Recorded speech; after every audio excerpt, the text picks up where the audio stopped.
ठीक है ना, तुमको भारी नहीं लगना चाहिए जब पढ़ाएंगे तब। ठीक है, अभी ऐसे समझ में नहीं आ रहा होगा, कोई बात नहीं। देखिए यहाँ पर क्लास कीजिएगा, धीरे धीरे सब चीज समझ में आएगा। कोई दिक्कत होगा तो बताइएगा। फर्स्ट तुमको जो प्रश्नावली 10.1 में पढ़ना है वो ज्योमेट्री, उसमें पढ़ना है सबसे पहले वृत्त। क्या पढ़ना है वो? वृत्त। तो एक बात बताओ तुम हमें, वृत्त तुम देखो, वृत्त जो होता है ना वो 2D डायमेंशनल होता है। 2D डायमेंशनल कहने का मतलब है कि इसे समतल सतह पर इसे बनाया जा सकता है। ठीक है ना, 2D का मतलब ये होता है। ठीक है, तो ये है तुम्हारा वृत्त। और वृत्त में जो बाहर से खींचे ना वो इसको परिधि बोलते हैं। क्या बोलते हैं इसे? परिधि बोलते हैं। क्या बोलते हैं वो इसे? परिधि। इसमें किसी को दिक्कत है? नहीं। वो बीच में एक केंद्र होता है। बीच में क्या होता है? केंद्र होता है। ठीक है, इसके बाद सुनो, पहले वृत्त का परिभाषा जान लो। सर्किल इसे बोलते हैं। ठीक है ना, वृत्त। तो देखो वृत्त में क्या होता है वो समझते हैं। पहले वृत्त होता क्या है? देखो, एक होता है सरल रेखा, एक होता है वक्र रेखा।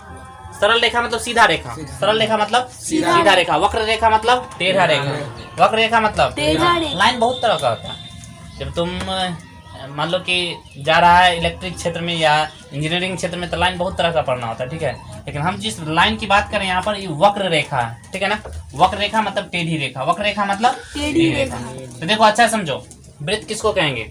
एक ऐसी वक्र रेखा जिसकी केंद्र से दूरी समान हो, जिसकी केंद्र से क्या हो? दूरी समान हो, वो वृत्त कहलाएगा। क्या कहलाएगा? ये वृत्त कहलाएगा। हम पूछेंगे वृत्त में जो बाहर वाला पार्ट है जो घेर रहा है इसको क्या बोलते हैं? वो परिधि बोलते हैं। इसको क्या बोलते हैं? परिधि। वृत्त से समान दूरी पर एक रेखा खींचा गया वक्राकार, इसे परिधि बोलते हैं। ठीक है ना, अभी पूरा पार्ट को हम लोग क्या बोलेंगे?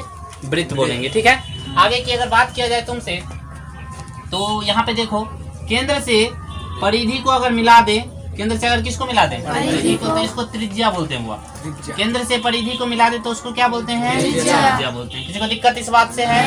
नहीं है। ठीक है, अगर आगे बात किया जाए कि इस केंद्र को इधर से भी यहाँ तक मिला दे, परिधि से परिधि को मिला दे, तो वो ये जो परिधि से परिधि को मिला देंगे या केंद्र से होते हुए जाएगा। कहाँ से होते हुए? केंद्र से होते हुए जाएगा, तो उसको हम लोग बोलते हैं व्यास। क्या बोलते हैं? वो व्यास। यहाँ तक किसी को दिक्कत नहीं? अच्छा एक बात और बताओ, यहाँ से अगर इसको मिला देंगे तो क्या कहलाएगा?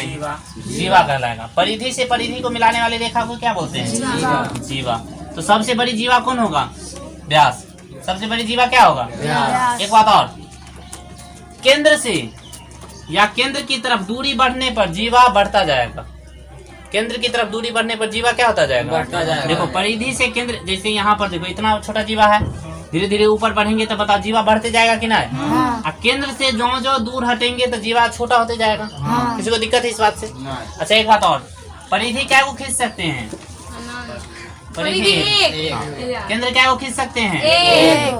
त्रिज्या क्या को खींच सकते हैं? अनंत। हाँ, अनगिनत खींच सकते हैं। हाँ या ना? अरे बहुत त्रिज्या हो सकता है, कहीं से किसी को खींच देंगे। जैसे तुम यहाँ से भी खींच सकता है, यहाँ से भी खींच सकता है, यहाँ से भी खींच सकता है। ऐसा बहुत खींच सकते हैं कि नहीं खींच सकते? बेटा ये सब क्या कहलाएगा? त्रिज्या। त्रिज्या कहलाएगा। ठीक है, व्यास कितना खींच सकते हैं? वो अनंत। हाँ, व्यास भी अनंत खींचा जा सकता है। नहीं आगे मिलाते चल जाएंगे सबको तो व्यास नहीं हो जाएगा। ठीक है, बात करते हैं जीवा। जीवा क्या खींच सकते हैं? इसमें किसको प्रॉब्लम है? इतना में इस बात से किसी को प्रॉब्लम है? नहीं।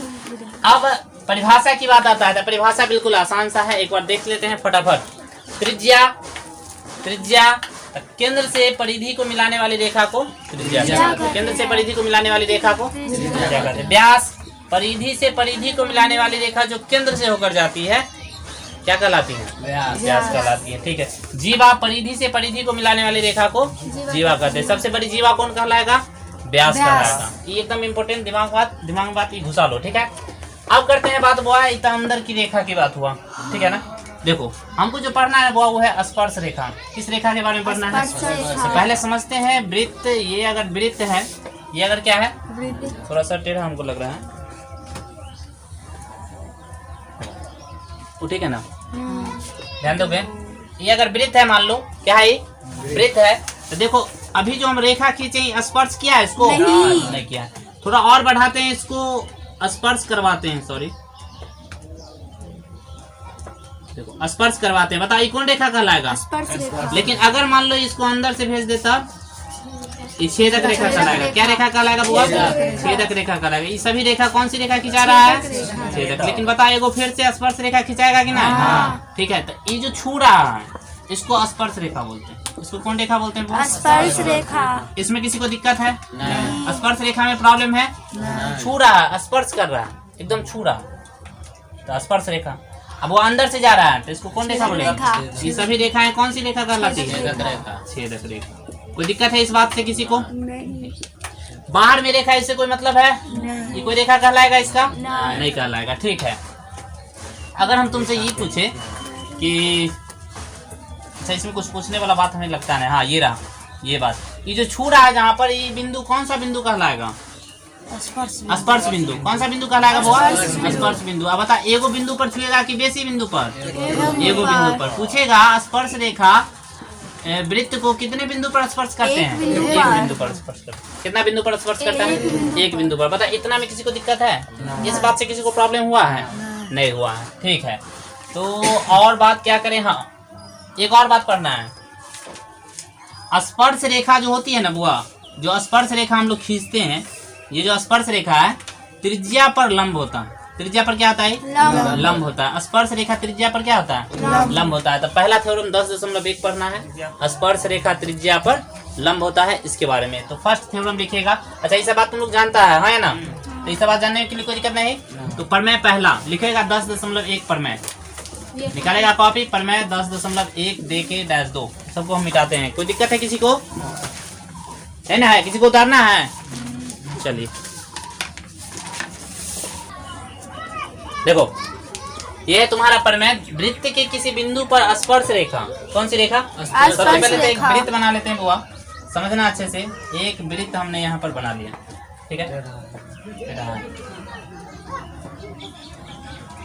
ठीक है, आप मान लो ना सीधा। एक क्या करते हैं यहाँ पर? स्पर्श रेखा खींचते हैं। कौन सी रेखा? स्पर्श रेखा। स्पर्श रेखा खींच दी, ठीक है। अब देखो यहाँ पर त्रिज्या बुआ यही ना कहलाएगा रे? है? तो हमको लगता है ठीक है। अब सुनो अच्छे से, कैसे बनाओगे सो यहाँ पे समझो। वृत्त के किसी बिंदु पर स्पर्श रेखा स्पर्श बिंदु से जाने वाली त्रिज्या पर लंब होती है। त्रिज्या है ना? है। देखो हम लोग क्या करेंगे बताते हैं। एक्स और यहाँ पे मान लेते हैं वाई है, ठीक है ना? कोई रेखा खींच लेते हैं, यहाँ पर पी मान लेते हैं, यहाँ पर क्या मान लेते हैं? ओ। और यहाँ से और भी रेखा को ड्रॉ करते हैं यहाँ पर, ठीक है? मान लेते हैं इसको क्यू है, आर है और क्या है? एस। हम अगर ये साबित करते हैं कि सबसे छोटी रेखा इसमें कौन है? ओपी है, साबित हो जाएगा कि लंब होगा, ठीक है ना? तो देखो, इसको बनाने के लिए क्या करेगा पहले? सो देखो, पहले करेगा तुम यहाँ पर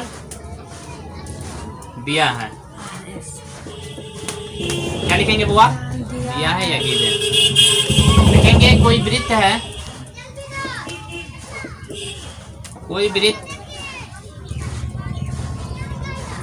है जिसका केंद्र O, जिसका केंद्र O तथा त्रिज्या R। त्रिज्या क्या है? R या OP है यहाँ पर, किन्हें बोल सकते हैं? त्रिज्या R है।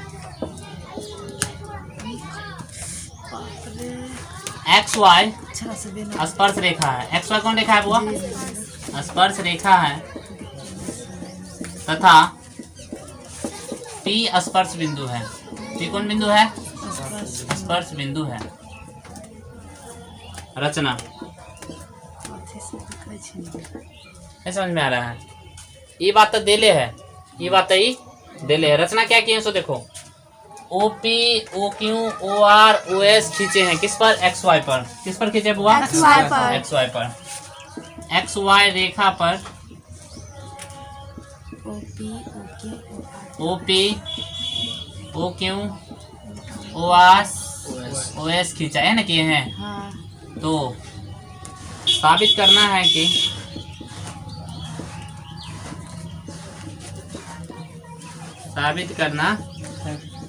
है कि OP लंब है XY।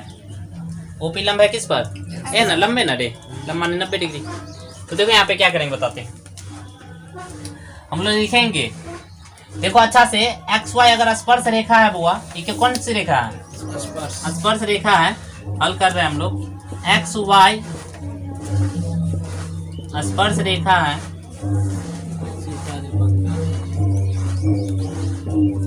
रेखा है तो देख के बताना है तुमको कि ओ एस बड़ा होगा ना ओपी से। अरे ओ एस बड़ा होगा कितना से? ओ एस बड़ा होगा किससे? कोई दिक्कत यहाँ तक? इसी तरह से ओ आर बड़ा होगा किससे? ओपी से। होगा कि नहीं होगा? ओ क्यों बड़ा होगा किससे? ओपी से। लेकिन बताओ ओपी बड़ा होगा ओपी से? ओपी बराबर होगा किसके? ओपी के। होगा कि नहीं होगा? इसका मतलब ये सब बड़ा है बुआ, तो बड़ा वाला कभी भी लंब हो सकता है नहीं। सबसे छोटी भुजा जो होता है ना वो लंब होता है। सबसे छोटी भुजा क्या होता है? लंब होता है। बराबर में ये है, बराबर में है तो सबसे छोट कौन होगा? ओपी होगा। ठीक है ना? तो लिख देंगे नीचे में अतः ओपी लंब है किस पर? एक्स वाई पर। ठीक है, प्रूफ भारी है। आंसर लगा होगा तुमको, पहले नोट करो फिर समझाते हैं।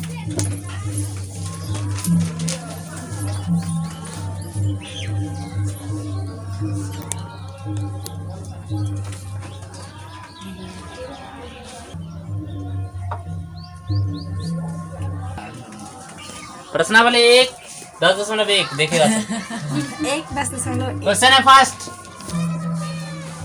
क्वेश्चन है एक वृत्त के कितने स्पर्श रेखा हो सकती है?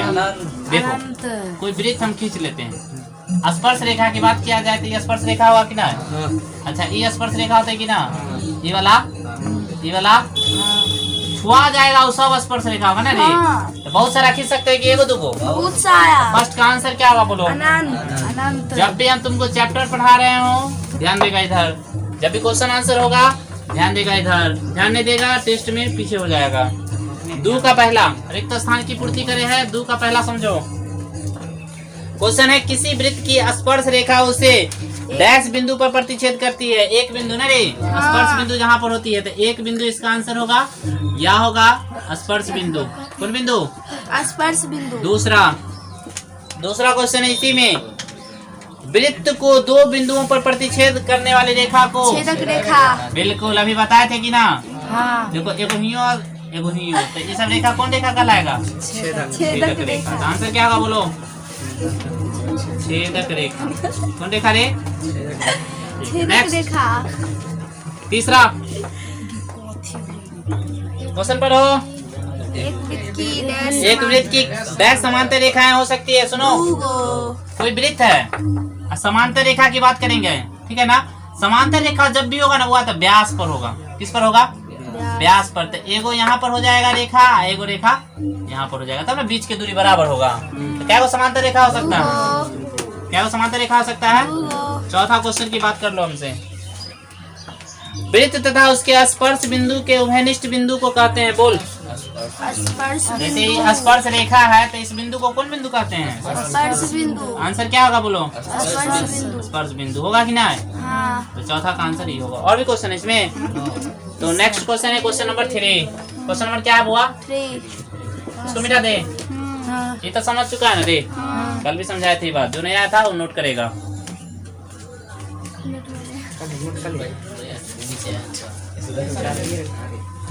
स्क्रीनशॉट ले लेना मोबाइल में जाके, नोट कर लेना। चलो अच्छी बात है। सुनोगे अब इधर क्वेश्चन नंबर 3 देखोगे। क्वेश्चन नंबर 3 यहाँ पे क्या है एक बार समझते हैं। अच्छा, ये बात सबको पता है, स्पर्श रेखा त्रिज्या पर क्या होती है?